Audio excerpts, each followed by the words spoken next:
दयानंद अपने पोते के साथ गलियारों में बैठे थे। दादा पोते की बात चल रही थी और साथ ही में पुरानी किस्से कहानियां भी सुनाई जा रही थीं। दयानंद जी पहले अपने गांव बियरपुर में रहते थे। बाद में कुछ कारणों के चलते अपने परिवार के साथ शहर आएंगे। वहीं पर उनका एक बेटा हुआ जिसका नाम गिरीश था। गिरीश आज बैंक में मैनेजर है। उसकी पत्नी भी हाई स्कूल में टीचर थी। उन दोनों का एक बेटा था जिसका नाम रोहन था। रोहन अपने दादाजी से पूछता है, दादाजी आपके पास दादी की एक भी फोटो क्यों नहीं है?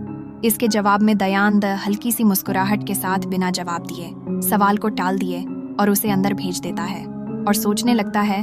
दयानंद और उसका दोस्त हरीखेत की ओर बात करते करते जा रहे थे। दोनों किशोर अवस्था की उम्र में थे। रोज दोनों अपने अपने खेत में अपने पिता का हाथ बटाने जाते थे। दोनों के खेत आसपास ही थे। दयानंद और उसका दोस्त एक दिन ऐसे ही अपने खेत की ओर जा रहे थे। थोड़े से आगे बढ़े ही थे तभी पीछे से एक बैलगाड़ी आ रही थी। उसमें एक तकरीबन उनके ही उम्र की लड़की थी। उस लड़की को दयानंद देखता ही रह गया। दयानंद को देखते हुए उसका दोस्त उसकी खिंचाई करने लगा। दयानंद ने पूछा, ये लड़की कौन है? इसे कभी अपने गांव में नहीं देखा। हरी ने कहा, वो यहाँ रहती ही नहीं तो कहाँ से देखोगे? अपने गांव के सरपंच की भांजी है, यहाँ घूमने आई होगी।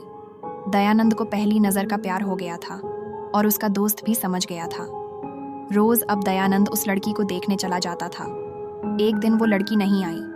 दयानंद उस दिन भी उसे देखने की राह देख रहा था, पर वो लड़की इस बार दयानंद के पीछे से आई और कहा, हम तुम्हें रोज देखते हैं, हमें काहे घूरते हो?